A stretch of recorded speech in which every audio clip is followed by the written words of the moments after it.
এবার ভারতের বিরুদ্ধে ক্ষোভ প্রকাশ করে রাস্তায় নেমে প্রতিবাদ করল পাকিস্তানের হিন্দুরা। কাশ্মীরের পহেলগাঁয়ে সংঘটিত সন্ত্রাসী হামলায় পাকিস্তানের সম্পৃক্ততার অভিযোগের প্রতিবাদে পাকিস্তানের বেলুচিস্তান প্রদেশের রাজধানী কোয়েটায় শান্তিপূর্ণ বিক্ষোভ করেছেন দেশটির হিন্দু সম্প্রদায়ের সদস্যরা। পহেলা মে এ বিক্ষোভের আয়োজন করে বেলুচিস্তান প্রাদেশিক পরিষদের সংখ্যালঘু সদস্য ও পাকিস্তান পিপলস পার্টির নেতা সঞ্জয় কুমার।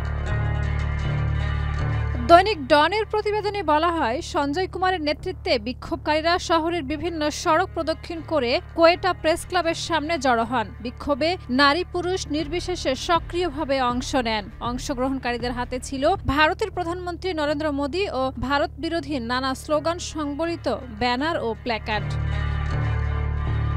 প্রধান বক্তা সঞ্জয় কুমার বলেন, পাকিস্তানের হিন্দু সম্প্রদায় দেশের সশস্ত্র বাহিনীর সঙ্গে কাঁধে কাঁধ মিলিয়ে দাঁড়াবে। যদি ভারত কোনো ধরনের আগ্রাসনের চেষ্টা করে তবে 1 কোটি হিন্দু পাকিস্তান সেনাবাহিনীর পাশে থাকবে। তিনি আরো যোগ করেন, পাকিস্তান কখনো সন্ত্রাসবাদে বিশ্বাস করে না, বরং ভারত নিজের রাজনৈতিক স্বার্থ সিদ্ধির জন্য পাকিস্তানকে দায়ী করছে।